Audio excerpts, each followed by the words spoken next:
It's amazing to be sitting up here with you guys, talking about the ecosystem and what we can do to support more women entrepreneurs. So no talk about the ecosystem, the startup ecosystem would be complete without at least touching on the holy grail of Silicon Valley. So maybe a little bit of history around Silicon Valley, because it seems like it was this thing that was always there. But I want you to cast your minds back to around 1950. It was a very different place. Like Stanford didn't even have any sort of entrepreneurial programs, or tech was barely something that they talked about.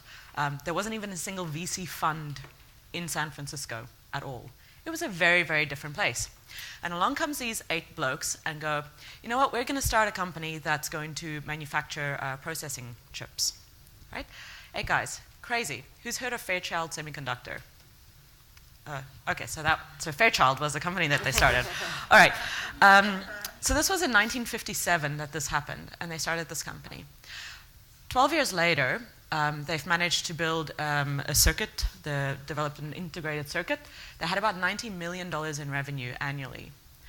They were employing thousands of people, and then as you do when you employ thousands of talented entrepreneurial people, they all start leaving and starting their own companies because they can see a lot of opportunity in building on what they've created there already. Now these 8 guys went, we've got a choice to make, and we can let them go, we can begrudge this, or we can support them. So they started supporting all their employees that were leaving and supporting them with funding and with mentoring to go and start their own companies. So by the mid-60s, there were a whole new set of companies, like a whole new 30 companies that started and were being really, really successful in tech. Okay, what happens if you forward another 10 years forward? Now you've got successful entrepreneurs that have made a lot of money. So they started venture funds. So along comes Sequoia, who later on invested in companies like Cisco and LinkedIn, who are now investing in the companies that we're creating here. So this is how an ecosystem starts getting built. It doesn't just materialize. It sometimes takes a little bit of effort. Like, for example, Israel actually cultivated their own from start. But I'm really interested in having this conversation with you guys, and maybe, Kerri, you can start and even tell us, like, why do we even need to build this ecosystem? Why is it important that we have a startup ecosystem in Australia? I think, one of the interesting examples looking at the US is San Francisco and LA in the 1970s, 1970 exactly, had the same income levels, the same wage levels, property values were the same. If you fast forward to 2010, San Francisco had 3 times the income levels of people that live in LA.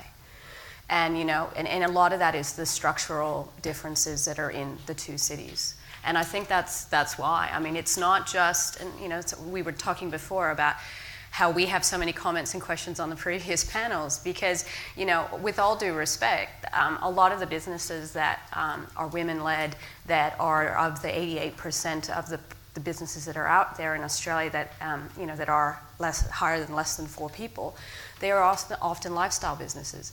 And unfortunately, those businesses don't scale. ABS shows a lot of research that says that businesses that have more than 4 employees are more likely to be in business in 5 years' time than businesses that have less than 4. So you can run as many great businesses as you want with yourself and your cat, but the reality is the data is going to show you're going to have to scale. So therefore, again, if you look at the income levels between LA and San Francisco, there is economic benefit to the cities, to the countries, to the states by doing this. But also there has to be an ecosystem there to support you going from 1 employee to 4 to 100 to 20, 200. Okay, so talking about ecosystems then, so let's talk about the Australian ecosystem. Topaz, like, where do you think we are? What even defines an ecosystem? What are the components that goes into it, and how have you seen it change and evolve over time? Well, I've seen a huge change in the last 5 years because when I first came back to Australia for round 2, after being in the States and having one of my startups and also being an investor there and running a bioengineering company, I came back to Australia in 2008, and I started looking for the entrepreneurial community because that's where I wanted to go. And I started asking, where are the entrepreneurs? And everybody said, what's that? And that wasn't that long ago. Seriously, what's that? And so what that told me was that there wasn't an ecosystem. And then when I dug deeper over the next couple of years, what I found was that there were entrepreneurs, but they were sort of they felt the need to hide in the closet, be closet entrepreneurs, because people, sort of the culture as a whole did not support that. Now, I went and started an internet company in the US knowing nothing. It was an e-commerce company, knowing nothing about e-commerce, internet, none of that. But I never doubted my ability to do that because of the ecosystem that existed within, and I was living in Seattle at the time. And I knew that no matter what I needed, there were people around supporting me saying, hey, that's a great idea, how can I help? Who can I introduce you to? Threw money at me, the whole bit. I came back here, and it never would have, I would have been scared shitless, excuse the expression, but to actually start a company in Australia in 2008, because that did not exist. There was no support. So to me, ecosystem is a lot about culturally embracing, celebrating, and being supportive and being collaborative in that sense. And and that is shifting and that is changing because more and more people are either being successful entrepreneurs here or going to the US, seeing how it works and how powerful that is, and bringing that culture back. So that to me is sort of key. And it's possible to create, because just coming back to that, that's talking a little bit about Israel's startup culture. It's it's the second, I think, most popular or most effective startup ecosystem in the world now in Tel Aviv. And that was only created 25 years ago, and actually created, not accidentally stumbled upon or became into life. It was actually created. And they've touched on parts of the ecosystem and cultivating and funding particular parts of the ecosystem, which was from the army, universities, research and grants, research and dev at the universities, accelerator programs, corporate R&D centers, like heavily investing into those corporate R&D centers, VCs, and then also having their policy champions who would change things and just get roadblocks out of the way. So what can we do in Australia along those different ecosystem players? What do we have a comparative strength in that we can really double down on, and what are we completely missing that we don't even have? And just open to all of you. It's interesting that you talk about Silicon Valley and Israel, because probably those are the two sort of extremes. Because what you've got is a market in Silicon Valley that's completely driven by, they can survive there based on the North American population base and the business volume that's there. But also they have a very natural and comfortable way of growing globally. Then you have Israel, which is a population of 9 million people, which has to grow outside Israel. So 99% of Israeli startups are actually growing to become international companies, because an 8 million population country just can't compensate for that. And here we have a population of 25 million, which is kind of interesting. So if you think about it, a lot of people who start startups here, the first thing they do is they say, what we want to do is to achieve our hockey stick revenue, which always makes us laugh, is that we have to go to the US. And you go, but in a way, it's a difficult market here. It's 25 million people, but you've got a really, really fantastic beta testing market. You've got accessible retailers, of which there are a small number, but they're very open to innovation. You've got a company like Australia Post, which is in the logistics business, which is looking at change that way. You've got the universities. You've got 4 banks, Bendigo, maybe 5 or 6 banks. You've got the insurance companies. So in a way, there is no better market here to actually test, get the product right, be beside the market and your customers, and then work out if the product is right for the US or Asia or Europe, and are the customers you're looking for in that place? Because way too many people rush to places where they don't actually know who the customers are, and then it's crash and burn time. Yes. And they come back, and unfortunately Australia is not very accepting of people who fail. So you're better failing small here, failing amongst friends, and then being successful rather than failing overseas spectacularly and coming back and everybody talks about you as you're the companies that failed. So talking about those customers, like I know, Kerri, you have a slightly different opinion on having, we've got a small population, we've got relatively powerful corporates, and so a lot of people go after corporates as their first customer. So what are the dangers with that? Like, is that actually helping us in doing this, in achieving global success, or do you think it's keeping us here on our own turf too much? I think it's good in some extent, and it's a challenge in the other. I mean, I think it's good in the fact that, as Jim said, it's a relatively small market, so you've got everything here and access to it to test. The danger with it comes back to the funding money issue, which is it gets very addictive to have one customer who's paying you this money, loves you, they tell you all these wonderful things, and you just keep believing it because they keep giving you more money. And guess what? If you deliver another product for them, they'll give you more money, and they'll give you more money. The businesses that have done the best in Australia, in my perspective, are quite well known, obviously, are the marketplaces. Canva, 99 Designs, Envato. Those companies never built a marketplace just for one person in Australia. They had to go global. And that's why those businesses, and we're getting a name for marketplaces, is because we do that. I think the other thing which is really interesting which happens here because it is quite small, and I had a US venture capitalist talk to me about it, is this hype cycle. And if you don't know what a hype cycle is, it's basically you can do something, you go up through this path of inflated expectations about how much money you're going to make from it, then you dive down to the trough of disappointment, then you come up the scale of reality, and then you get into productivity. And in Australia, we spend too much time on unrealistic inflated expectations. And unfortunately, some of the big corporates and some of that stuff allow us to do that because they have money, they want to be innovative, so they give bad ideas too much thought, too much money. And what these businesses have to do a trough of disappointment. You've got to come up. If you look at this cycle, it needs to be, in the US, it's a 3-year cycle. Here, it's an 8-year cycle, and we're spending like 5 years stuck in this unexpected. At the moment, I see fintech is one of those things. Yes, Australia will be great at fintech, but we're spending all this time, like too much time sitting here and not looking at what's happening and how we're going to scale and grow these businesses. I mean, Uber is 9 years old. Some of you may not have heard of Uber until last month. It's 9 years old. Like, these businesses don't spend a lot of time here. They spend time scaling and becoming productive. And that's often, I think, where we've kind of got it slightly, we've got an advantage, but we also have to realize that we're spending our effort sometimes in the wrong things. And that's an example of money as well. A lot of money's coming into seeding, which then, of course, is building all these businesses for inflated expectations. So Topaz, how does that link to what you're doing with Springboard? Yeah, a lot of good points there. I don't even know where to begin. But just go for it. But certainly that that going back to the core of it, if you're solving a problem and you want to solve a big problem, a global problem, then you have to be global thinking it from day one. And if you're not thinking globally from day one, then then you're building a cottage industry, and you're not solving a big problem. You're solving a very localized problem.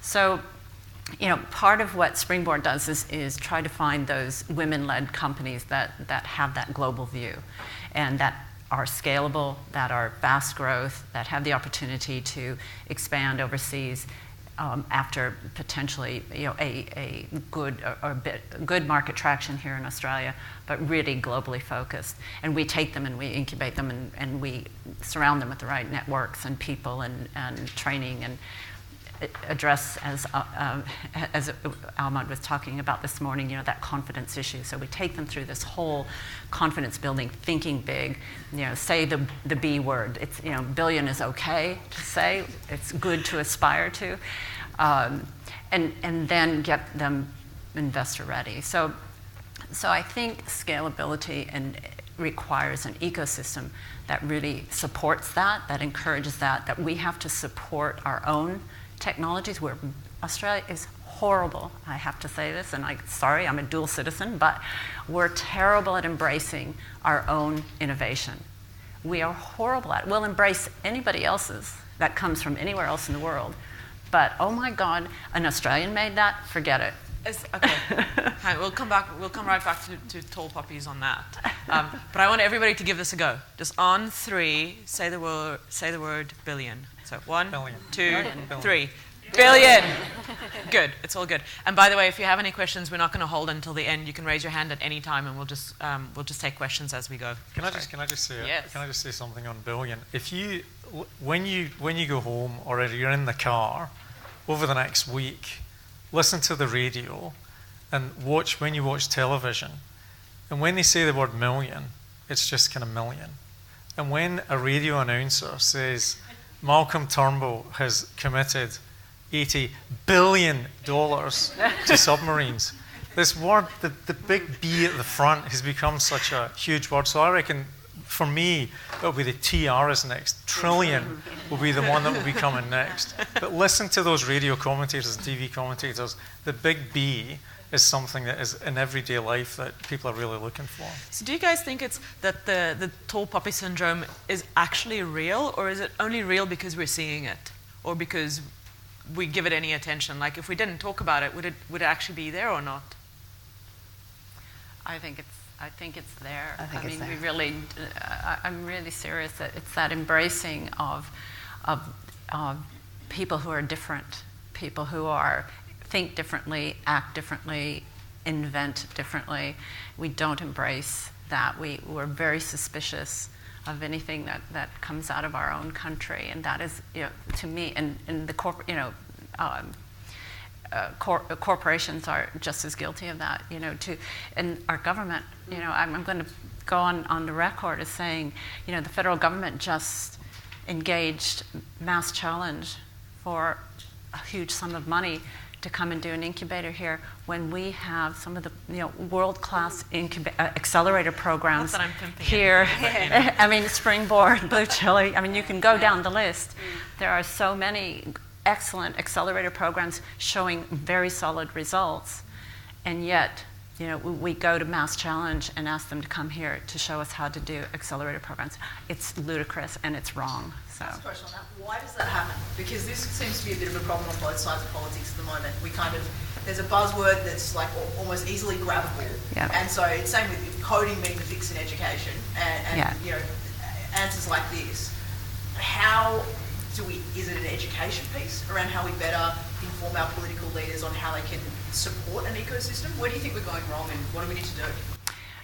I think part of it is who the government chooses to listen to. And, when the word innovation came out, it was like suddenly the world was full of experts on innovation, right?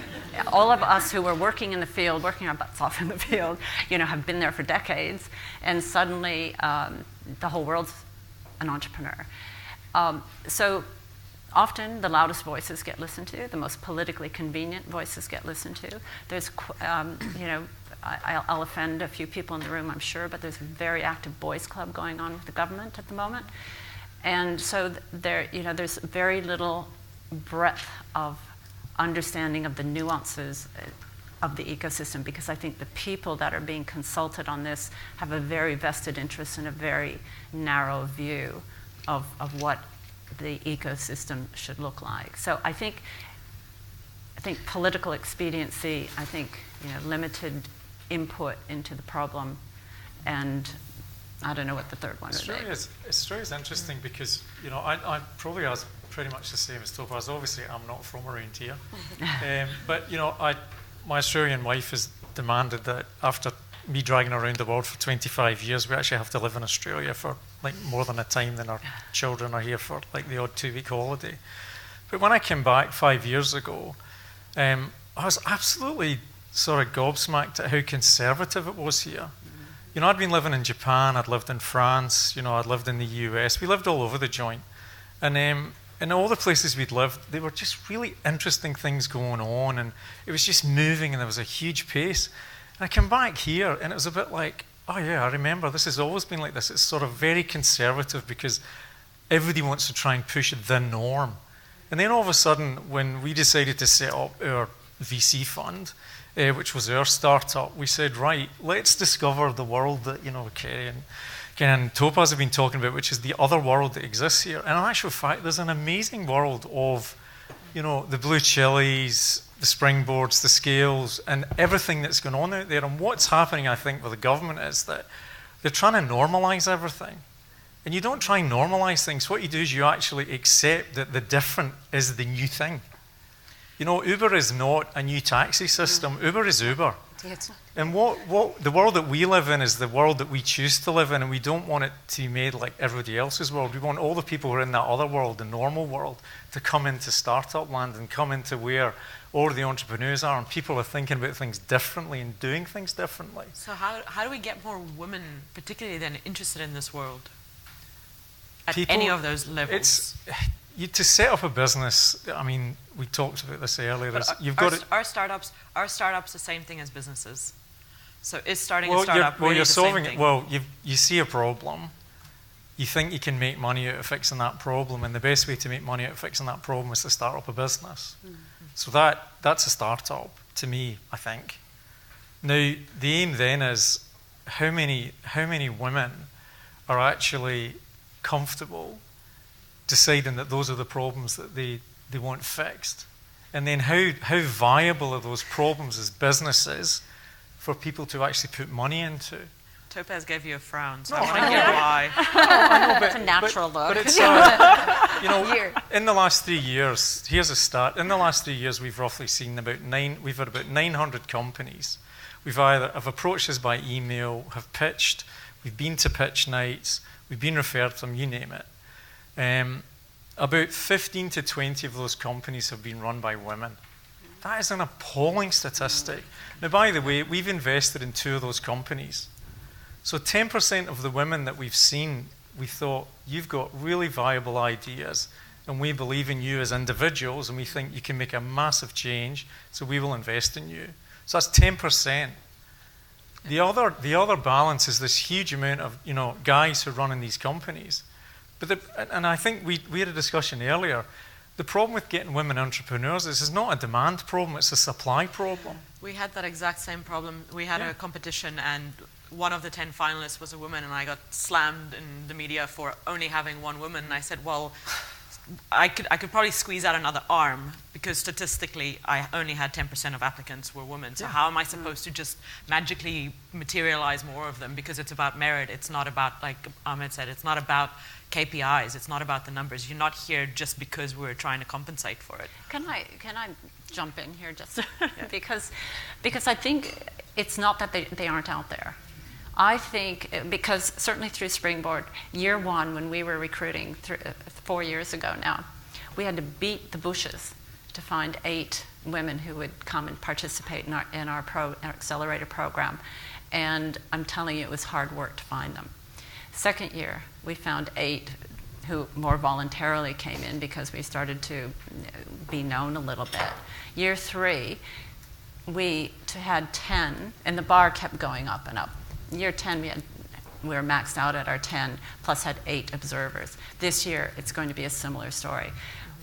The problem is women are so busy doing their business on a shoestring and no capital injection, and have been rejected and faced the gender bias within the investment world, or their own internal bias that says, I shouldn't be asking for money, I should have to do this on my own.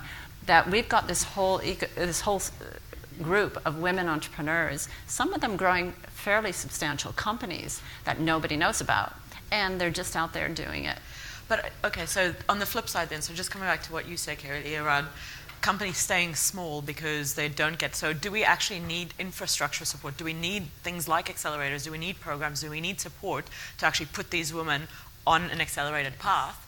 Or are we okay to sort of, have them stay as a small business? Like, do we, like I mentioned earlier, do we need to bring them into the existing world, or do we need to shape a world around what's their current narrative is already at? Yeah, I mean, I think from our perspective, again, I come back to that hype cycle because I'm quite visual and it just works for me.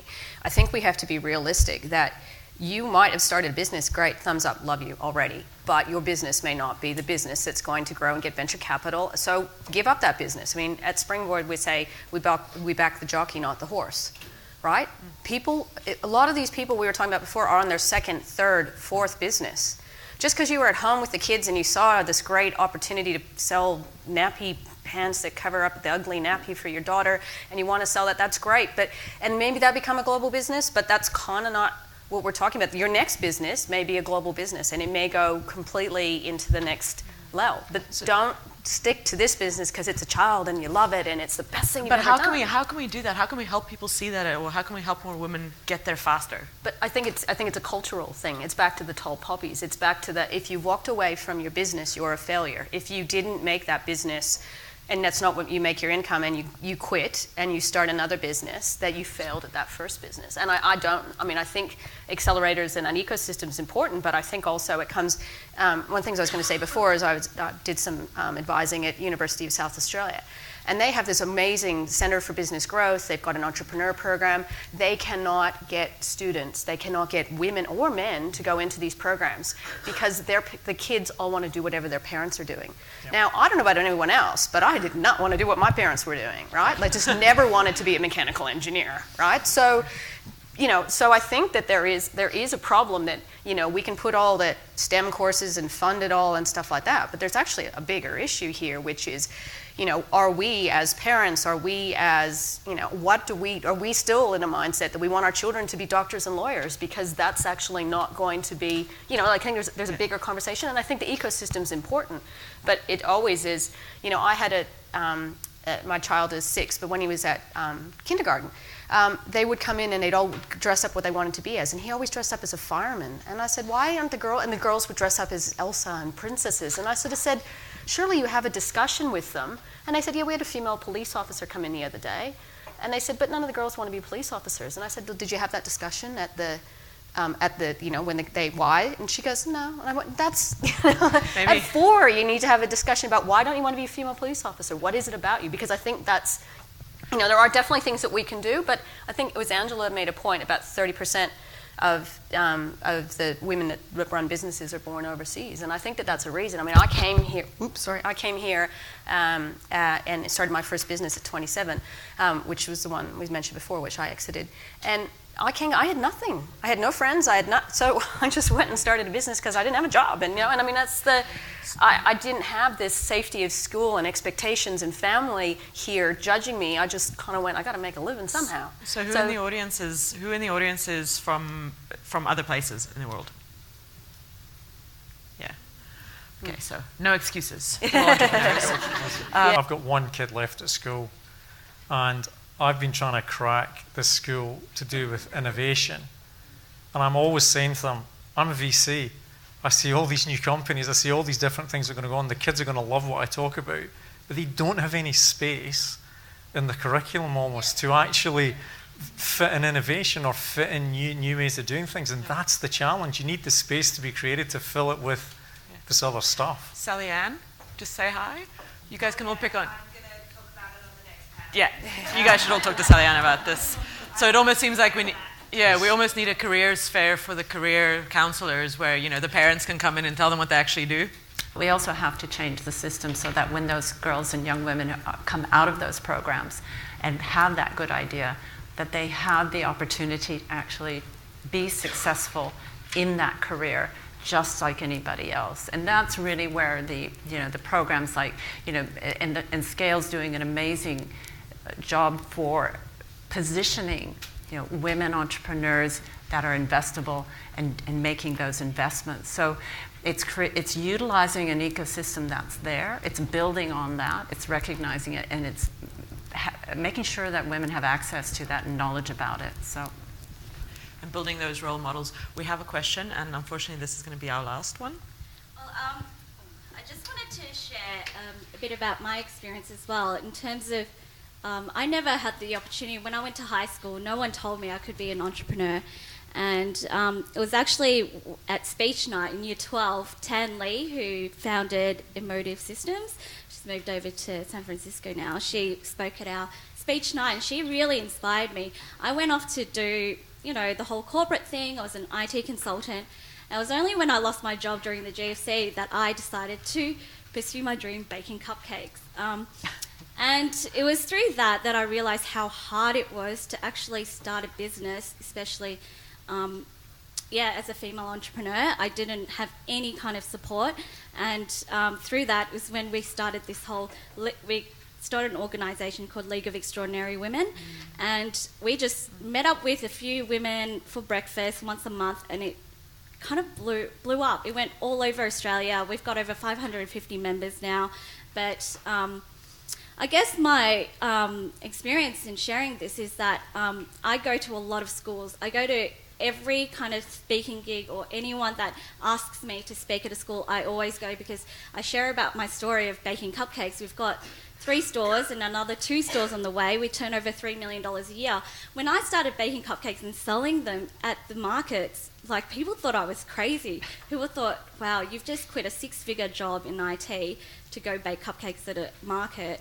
And I didn't know what I was doing, and I was so afraid. But then now, sharing my story at schools, there's girls that come up to me and go, hey, you know, that's such a cool story. This is what I want to do. I want to aspire to run my own business one day.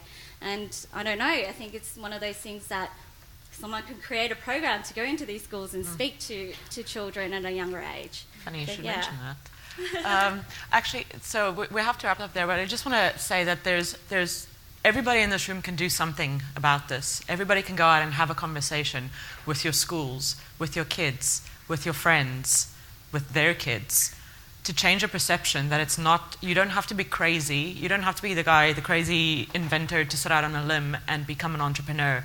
This is something, it's quite normal. People do this all the time, and people are quite successful at it. And let's start building up these role models, and let's give, you know, kids and other entrepreneurs, and not just kids, like your peers, everybody here, let's give them an avenue, let's light that path and show that it's actually possible. And we can do that from many avenues all over the ecosystem. So, thanks guys. With that, can we thank our panel?